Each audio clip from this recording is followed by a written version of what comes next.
Hello, my friends. Today, the situation along the entire front line is extremely challenging. Let's start right away with the situation around Chasiv Yar. The Russians have managed to capture two settlements that the Ukrainian forces had controlled for over a year, repelling all Russian attacks. Now, the front line has shifted to the next defensive position, Stupachki and Pretechene. Assaults on these settlements are already underway. If the Russians break through here, they will achieve two goals.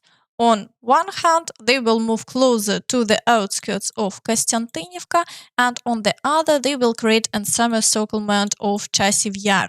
To prevent the Ukrainian forces from cutting off this advance, the Russians are also trying to push forward near the settlement of Bila Hora. So the situation here is very concerning. Meanwhile, attacks on the outskirts of Chasiv Yar continue, and there are ongoing battles in the area around Grigorivka. In the Toretsk direction, the situation remains tense, but the Russians haven't made any new advances. However, they are gradually pushing deeper into Toretsk near Sherbinivka and are assaulting the outskirts of New York. The Ukrainian forces are still holding off all attacks and preventing the Russians from consolidating their position, so the front line remains unchanged. In the Pokrovsk direction, the Russians are gradually establishing a foothold for future encirclement of Pokrovsk and Myrnograd. They've made significant progress across the fields near Novogorodivka, and the General Staff has officially reported that the Ukrainian forces are repelling attacks near the villages of Dachinske and Lysivka. This is very troubling news. The Russians are also advancing in the area of Mykolaiivka, which is the last village on the way to the outskirts of Myrnograd. Further south, the assaults on Selidove and Tsukurene continue, and reports indicate that this direction still faces numerous issues with defense lines. These photos were shared by our soldiers. Recently, we noted that the Russians have intensified shelling in preparation for an assault on the city. When the assault begins, the Russians will be met by these infantry fighting systems. Therefore, much of the responsibility for repelling Russian pressure lies with the drone operators using FPV drones and airstrikes. Similar scenes can be observed across much of the Pokrovsk area. Of particular note is the barbed wire in the anti-tank trench, likely intended to combat infantry, which frequently moves through these areas as though they were home. Upon analyzing satellite images, it's evident that the Russians are trying to build up defensive lines, with platoon strong points even visible. However, the quality of these positions is questionable and they won't hold for long. Some positions are better prepared, but there simply aren't enough personnel to defend them properly. In the Kurakhove direction, the Russians continue their activity with over 20 assaults per day, attempting to break through near Maximilianivka. Assaults are also ongoing near Katerinivka, but there have been no changes over the past day. In the Vuhledar direction, the situation is very grim. Reports from the Ukrainian forces indicate that the Russians are shelling the entire area, including the main road from Bogdanivka to Vuhledar. This makes even a retreat without losses difficult. Closed maps had already shown that Vuhledar is nearly encircled, and today it's clear that the area around the city is in the gray zone. This indicates that the Russians are actively breaking through in these parts of the front.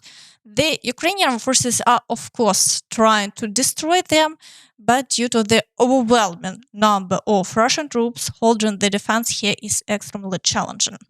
The Russians are also continuing efforts to expand their control closer to Bogoyavlenka and near Vodine. They conduct around 10 assaults in a day, and it appears that they are gradually achieving success. So the outcome of these advances is very significant for the Russians, as they are pushing the front line away from Volnovakha, where they plan to resume moving military equipment by rail. This would open another supply route for troops in southern Ukraine. In the Zaporizhia direction, the Russians continue their attacks around Robotyne with additional attempts to break through near Mali-Sharbaki, though no changes have been recorded over the past day. In the Kherson direction, the Russians are not reducing the intensity of shelling on the right bank of the Dnipro River. As before, there are ongoing attempts to break through near Hola Pristan, but the Russians haven't achieved any significant success, and the front line remains unchanged. Now, turning to the Siversk direction, the Russians have temporarily reduced their activity and are continuing only with shelling. No new offensive actions have been recorded over the past day.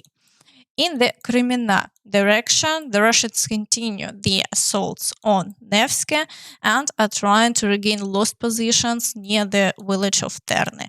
However, it's clear that their plan to advance to the river has failed. For half a year, they have been launching assaults here with no success. In the Svatove area, fighting continues around Lozova, but so far the Russians haven't made any advances. Further south, attacks are currently focused only on the village of Hrekivka, but there have been no changes along the front line over the past day. In the Kupiansk direction, the situation has worsened. Recently, Russian forces advanced near Krugliakivka, and now they've managed to push forward near Petropavlivka, which is almost encircled. Today, assaults on the village are being recorded, and due to these advances, the Russians are only now 5.5 kilometers from the outskirts of Kupiansk. However, it's likely that they will hit a water barrier, which will make further advancement difficult.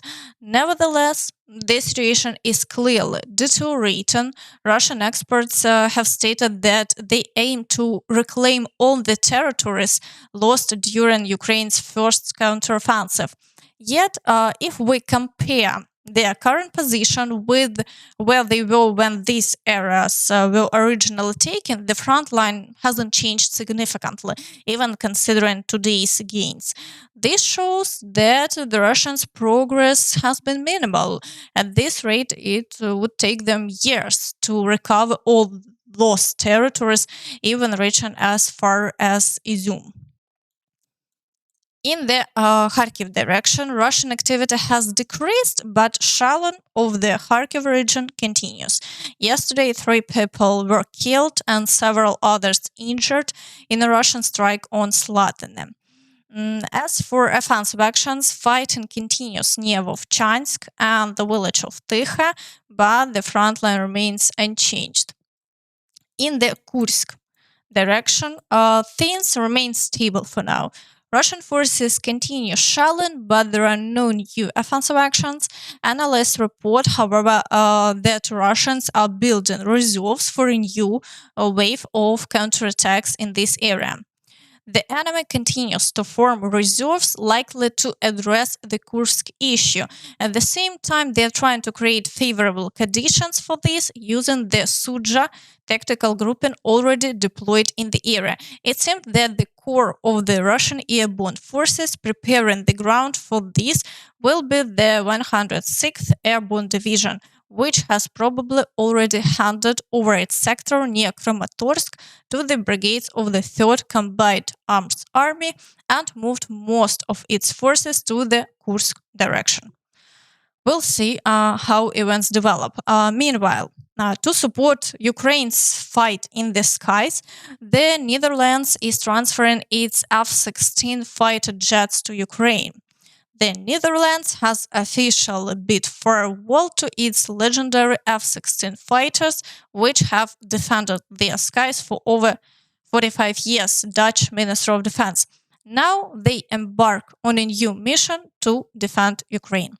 However, It's clear that Ukraine is receiving relatively old equipment.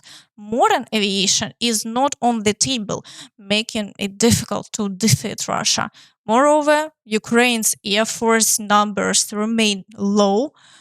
This is why the conversation today revolves around ending the war. And that's all from me. So please don't forget to like this video, subscribe to the channel, and hit the notification bell to stay updated on all the latest news. Thank you for watching and see you next time. Bye bye.